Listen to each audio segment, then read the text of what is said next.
He works for Cheil. Say the word again. Cheil, which is a, so Koreans amongst you will forgive my pronunciation.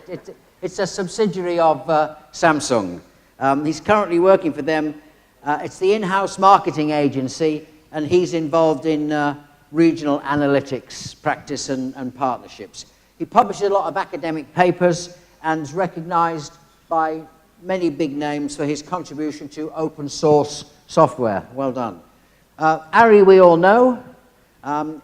Kelvin Kim, we heard from this morning. He's the co-founder and CEO of IDINCU, which is the #1 mobile research platform in Korea. He's got 650 clients and 1,500 projects per year and has grabbed 80% market share. And we have Roydon Shia. He works for Tencent. He's the senior insight manager at Tencent, responsible for corporate brand building and new business development. Before that, he was global insight manager for P&G, Procter & Gamble. He knows the Chinese, ASEAN, Indian, and North American markets.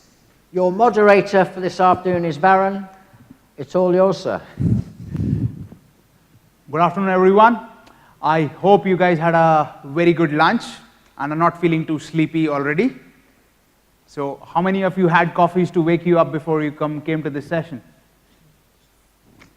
Okay, at least 1 or 2 people. So the way I'm planning to run this session is I'll have some questions which I have discussed with the panelists, which I'll be asking. You guys can jump in at any point of time to ask a question based on what they have responded. Just raise your hand. Irene at the back will come with a microphone to you so that you can ask your question. Let us know, and we'll be happy to make it more interactive and answer as many questions as would be pertinent to all the audience. So just to start with this, so I would love to understand more from you guys about how Internet of Things and all that data which comes along with that impacts market research, and how do you use it in your existing businesses. All of you come from very, very different industries. You come from insurance, you come from pure data collection, market research. Tencent is everywhere, so I cannot put you in any industry. You do too many things. So it would be good perspective to understand how it impacts different verticals. Yes, so I think before we go into Internet of Things and around the insights that we try to pull, first of all, I'd like to mention social media. There is so much data that is floating around there. Just to share a bit that there is light data and dark data that we can get from social. So light being platforms that's open for public to be analyzed, such as Facebook and Twitter. And there's dark data, which is like closed messaging platforms such as Line, WhatsApp, that we cannot analyze. So we're trying to use platforms such as Radian 6, which is essentially a social media listening platform to listen into all the conversations that's happening that's related to our brand, and then also related to our industry. Beyond that, as shared earlier, that in Indonesia, the insurance segment is still very new. So we look at different lifestyle trends coming in from the social media conversation. This allows us to be able to get real-time insights from the conversations and do something that's very specific for particular groups in the market. We are currently actually building the first social media command center in Indonesia. What it allows us to do is essentially it will be a physical room. Imagine a scene from CSI with a lot of monitors. And with that large property, we can essentially deep dive into insights into real time. For example, we know that in February there's Chinese New Year and there's a lot of rains in Jakarta, so probably we could anticipate that floods will happen. So what kind of content can we produce that's valuable for our consumers to start engaging with them and educate them to prevent risk from flooding? So part of the social media command center infrastructure is also a video production studio. So we are hiring people from the TV industry to actually produce video content on a regular basis So imagine in the flood scenario is that for us, we can produce like 2-minute to 3-minute videos on a weekly or daily basis that would help them to prevent from particular occasions. So this is just one example on how we can use social media data to build relationship, build the trust, and hopefully also solve critical problems when, for example, corporate crisis communication happens. We could immediately act upon that through the social media command center. We can have our own CEO to go down and respond to critical issues right away. Thank you. That's very interesting. And specifically in this part of the world, we haven't seen too many of these command centers.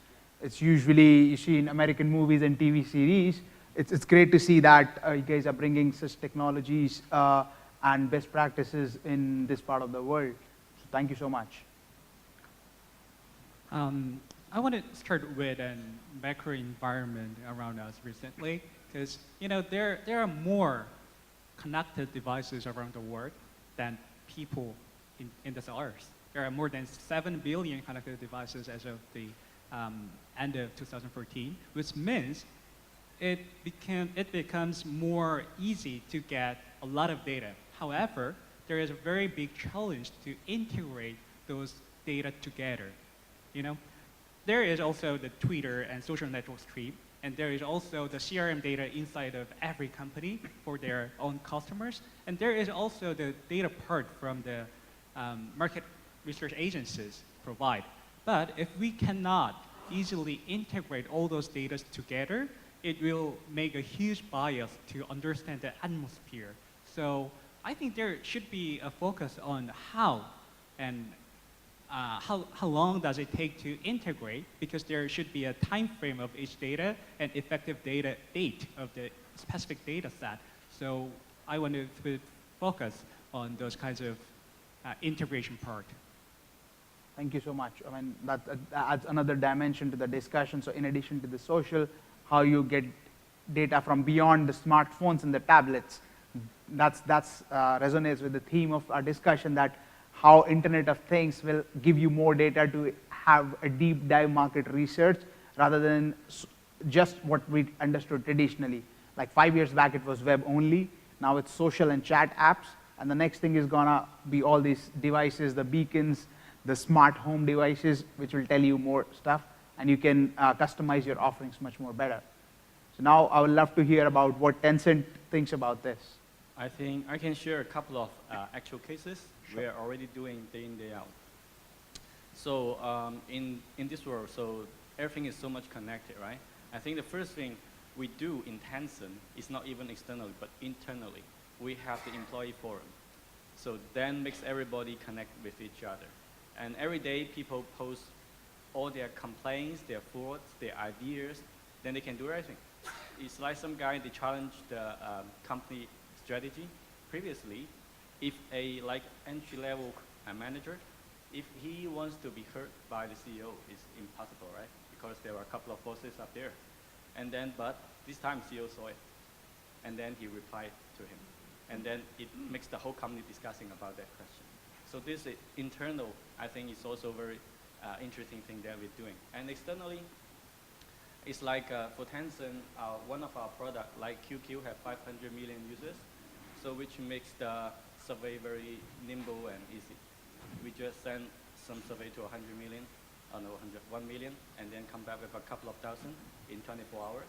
Then we have that instant answers about how they like something, their attitudes. This is just one case.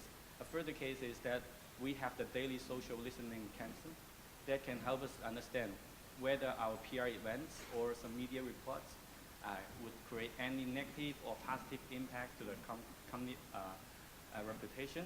And then we can do respond to that tomorrow. Then, so it's like every day.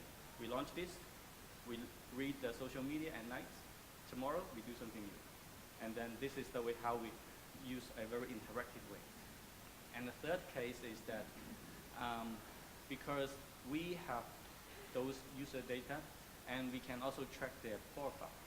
So it's like their gender, their age, their income, and how do they spend their money, in that way, we can very easy to create some internal segmentation. Then there are two things we can do. We can very easy to targeted advertise to them. We decide, okay, who are the consumers that we want to reach, and then send the ads to them. Or second thing is that we can also internally refer the products to the right consumers. It's like via QQ or via WeChat. We just send telling, hey, there is a game you might be interested in, because we already know their profile and their behavior, and they love it. And then internally we create this ecosystem. So I think this very connected world help us to make this very nimble, fast, and interactive approach.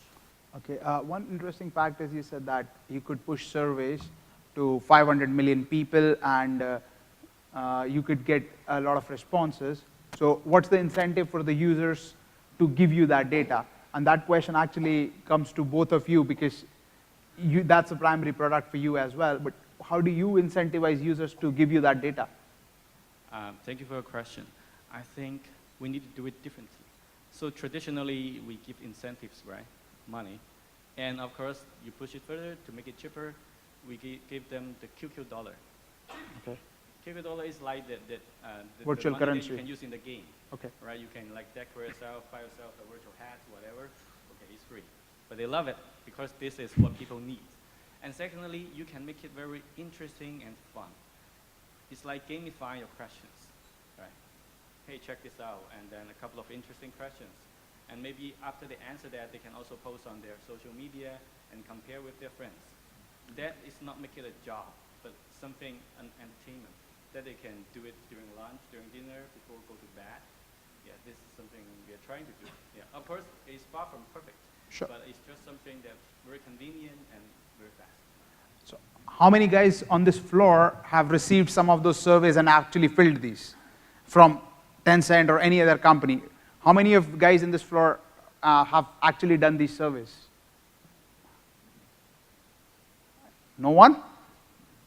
There's still a long way to go for Tencent.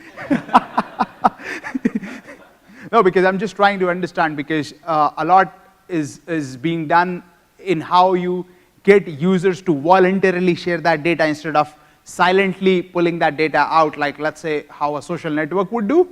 And I just wanted to understand, like, have you guys given your data voluntarily to any of the companies? Yes, please, ma'am.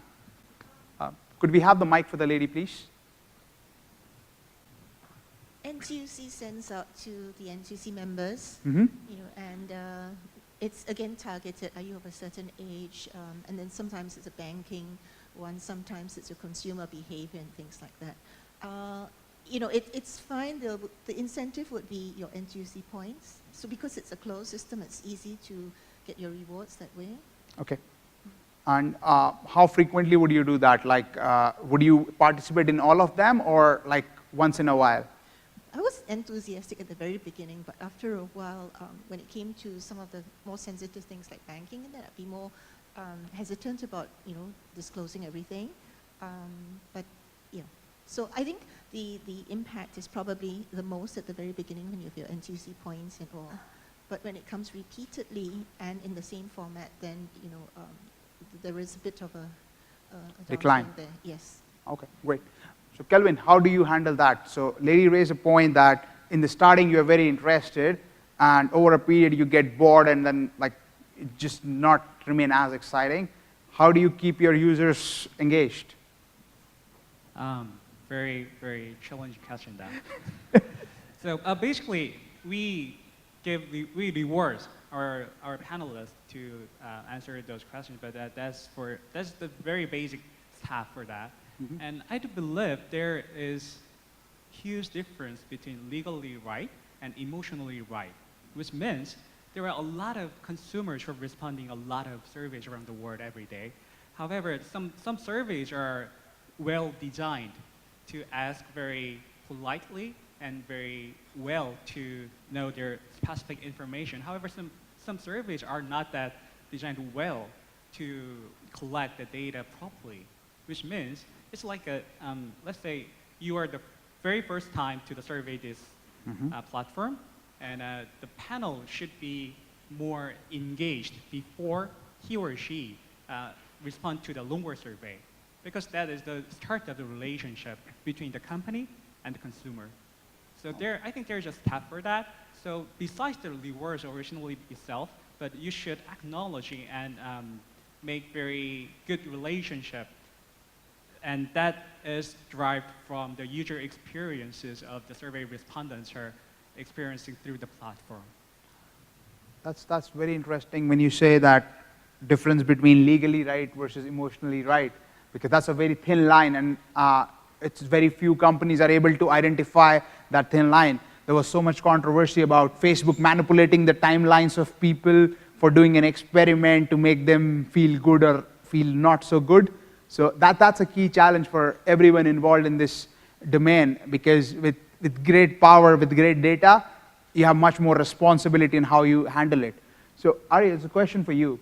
You are in the financial services domain, which is insurance. So insurance is very much emotional. No one is happy to buy insurance. People buy insurance because they were expecting that in case something bad happens. So how do you handle that challenge of selling people something which will be used only in a bad day? Yeah, I think that's a problem that we face, right? Insurance, again, is not being bought, it's being sold to by the traditional channels. And how do we change the negative way of selling? Because traditionally, insurance is being sold through fear, right? In case something happens to you tomorrow, what would happen to those left behind, right? So we are shifting away from product-based selling to more on emotional selling. That's why over the past couple of years, we've tried to engage with a lot of storytellers in Indonesia and to build a great content that they can relate to. So based in our last campaign, for example, we did an education investment fund, and we created a short movie that tells a story about a relationship of a father and a son from they were born to until they were married, right? So the idea is how we can start building that emotional bonding and trust through stories. And the thinking is, how can we take it even further and personalize it, right? Because in the end, one story doesn't fit into everybody's life experiences. So we're looking into how we can use social media data to even personalize it more. So one example is, again, relating to this wearable that we created. So we created this calculator where you can actually see how much it will cost to send your child to university in 18 years' time. But traditionally, finance calculators just show you the numbers. But we take it even further because we created a little storybook on our digital campaign site so they can visualize the journey. And then we also recommend the type of skills that is needed for that particular profession that they choose. In our next project, we're also looking into experimenting with VR, if you are familiar with Oculus Rift. Essentially, what we can do with VR is within 2 minutes, we can fully immerse the consumer into vertical storytelling. So we can pull data from social media, in this case, Facebook or Twitter. We can personalize the VR experience based on their data. So imagine a person waking up inside this VR in a bedroom, but the photo on the wall is a picture of your family album from Facebook, right? So we're continuously seeing about what technologies we can use to actually relate directly with the consumers better. But the key here is not to be bogged down with the technology, but to be able to tell better stories so people find the need, discover the need themselves to protect their families. Wow, that's an impressive way to sell it. I've never seen insurance people talk of this way of selling. It's usually about the fear tactics, but it's very refreshing to see that as marketeers, we are all evolving to think beyond what has been the traditional way of selling and conveying our value. Coming to that, one other thing which I want to learn from you guys is, in terms of actually doing those things, do you rely on third-party vendors or you want to do it in-house? Because there are cost-benefit analysis associated with that, with getting like a big data vendor who specializes in getting all this data, like an IBM or SAP or an Oracle Data Logics. that comes with its efficiencies, but then your data either is going out and you're not building in-house competencies. So in terms of that model of ownership of this data and nurturing this data, what's your view? Should you do it in-house, you outsource? How do you do it? So I think in Tencent, we do work with external suppliers. So the way we do it is that, of course, we still keep our user database, because this confidential, right? It's no secret. But we will also work with external agency to leverage their expertise to really understand the insights and share some data with them, or maybe even help them to do the survey, and they can process the data and giving back the report and summary. I think this is the way. It's also our choice, because for Tencent, our job is to really provide some best-in-class internet products, right, to improve life. And we are not going to be like market research experts. Yeah, if we try to do it, that would definitely distract our focus. And then we will not do it very well, to be honest, even though we have the data. So I think is to really leverage the strengths both sides have, and then the hybrid. Okay, that's interesting. Kelvin? I think that's highly dependent on the purpose of the data you're handling. So for the internal use, or for the, yes, everywhere there are privacy concerns, so you cannot export your internal data to outside agency. It is not that easy for everywhere.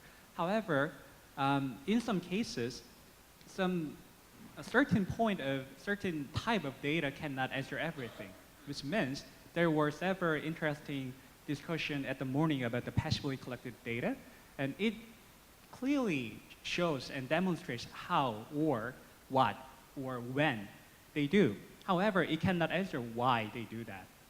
So if you want to combine the why and the other passively collected more, what can we call that, the objective data set, you should ask the other third party to integrate those data. However, for decisions insidely or internally, you should store and process the data internally, I think. Okay, that's a good way to look at it, and you define a good line in those two things. I'll come back to my question which you raised from this about the privacy, but first I want to learn about finance. How do you guys handle it? Because financial data is most sacrosanct in all the countries. How do you guys handle it? Do you store it in-house, or who do you work with? Yes, so all of the data that we capture even from social media right now is being stored in-house. We have a special agreement also with Radian 6, they're part of Salesforce.com, to actually abide with the European privacy regulations.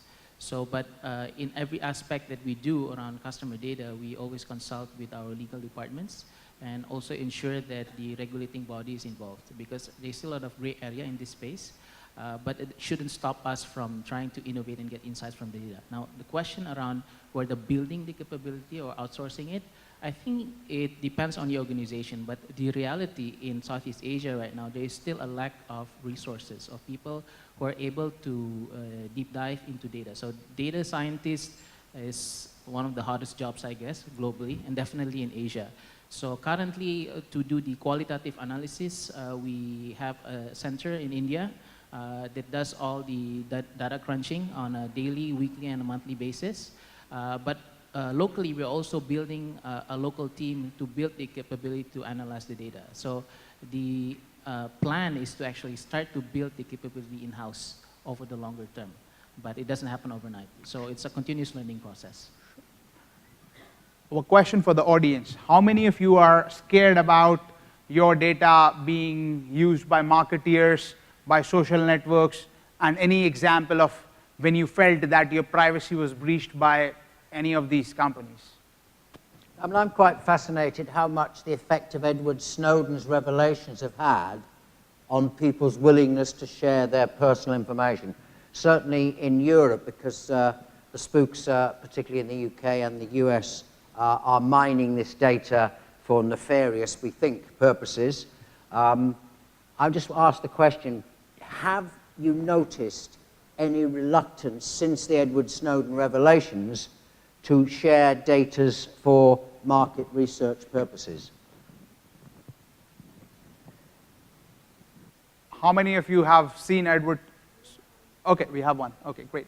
when we talk to some of the customers, these are actually business customers, is that they do have concerns about data security, primarily because people move between technology companies, and there is a concern that all these staff moving are taking data with them. So however good the rules are or the regulations are, there is a concern about database security by virtue of people just sort of shifting around the industry.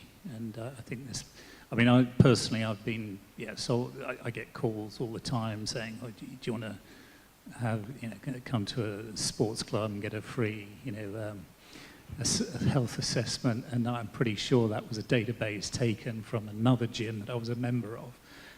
So I think this happens all the time. That's interesting, and specifically, the governments are using sovereignty as a key reason for creating regulations, and absence of crystal clear regulations are impacting the company's ability to define those solutions. So I'll ask specifically Kelvin.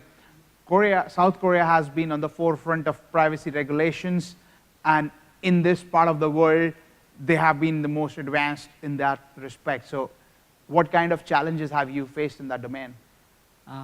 There is the minimum, which mean by that is the legal requirement by country.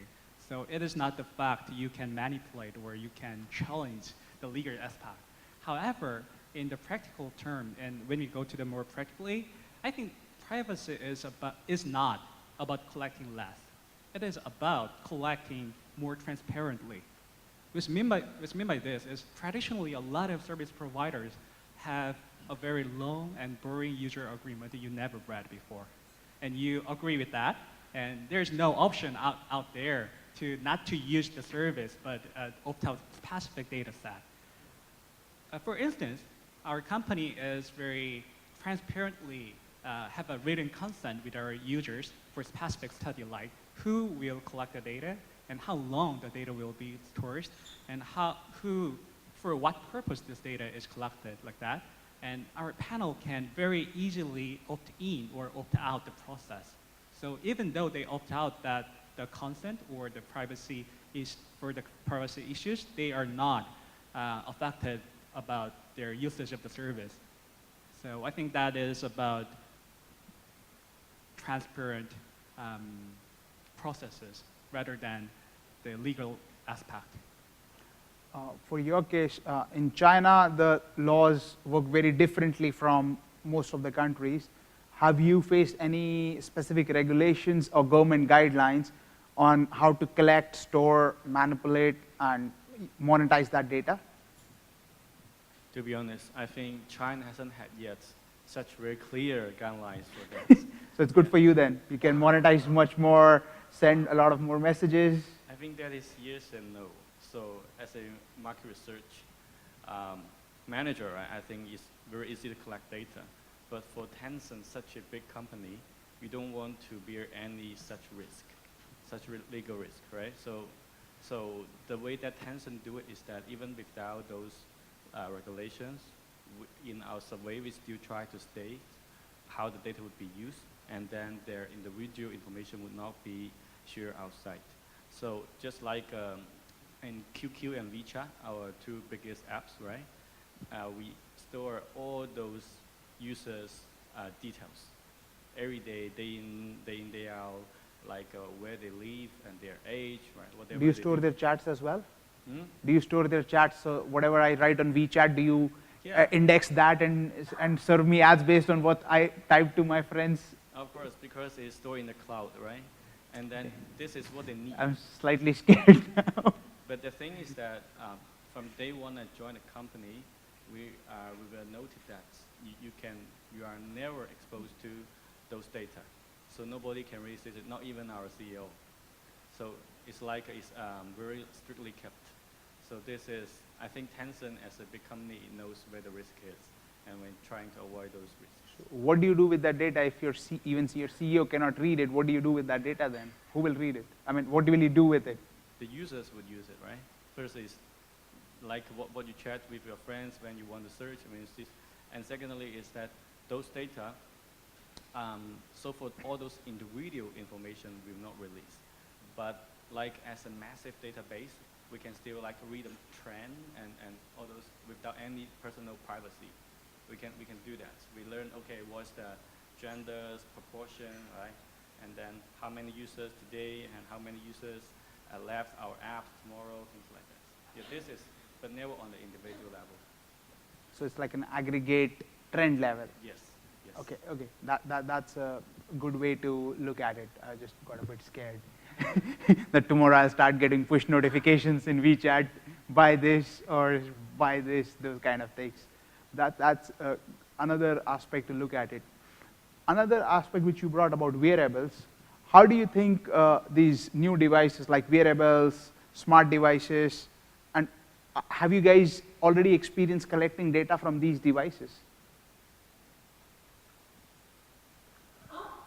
Yes, as shared earlier, I think the biggest disruption in the insurance industry will come in from the Internet of Things and wearables.